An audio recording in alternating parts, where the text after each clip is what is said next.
Bom dia, meus amores! Como vocês estão? Espero que vocês estejam bem. Então, hoje nós vamos fazer uma revisão de ciências do caderno 2. E vamos estudar as plantas. Então, todos nós sabemos que as plantinhas nascem, crescem, reproduzem e morrem. Então, eu tenho aqui essa figura que está bem representada.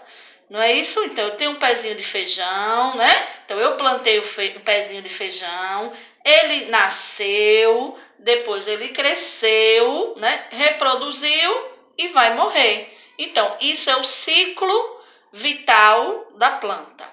Então, as plantas, elas produzem seu próprio alimento por meio da fotossíntese. Então, um dos elementos responsáveis por esse processo são os pigmentos das folhas, sendo o mais comum a clorofila. Para a plantinha realizar a fotossíntese, ela precisa de quê?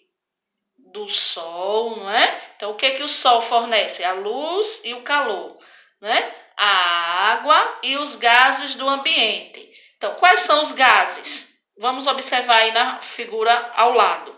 Nós temos o gás carbônico e temos o gás oxigênio. Esses são os gases que fazem com que a plantinha produza o seu próprio alimento.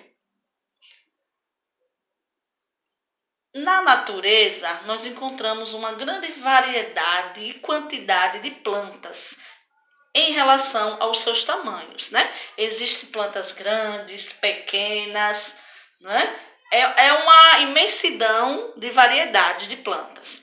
Vamos ver as plantas rasteiras. As plantas rasteiras, elas crescem próximas do solo, como os pés de melancia e de abóbora, que está aí ao lado na figura. Na botânica, né, que é a parte da ciência que estudam as plantas, há 4 grupos diferentes de plantas, com características a serem observadas. Primeiro grupo, musgos.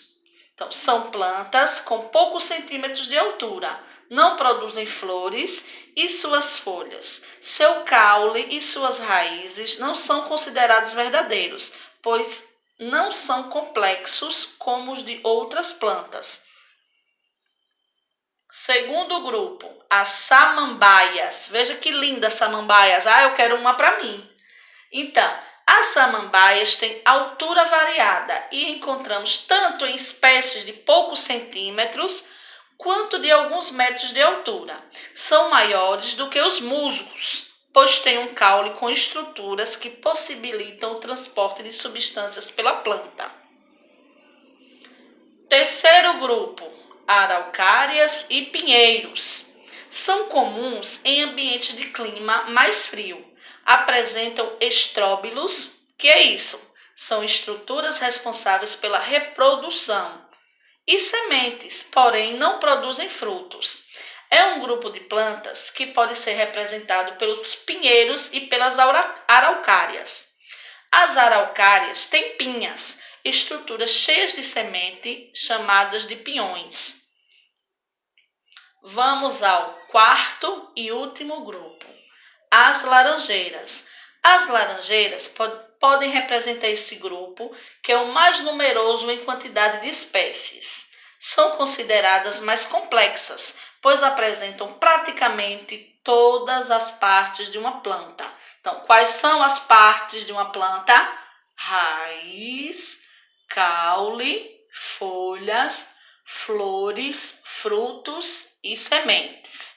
Então, vocês observaram a estrutura, né, da planta. Então, nós vamos fazer a atividade no portal, que é uma revisão que vocês não precisam copiar, vocês vão responder no plural mesmo. Tenham um bom dia e até a próxima.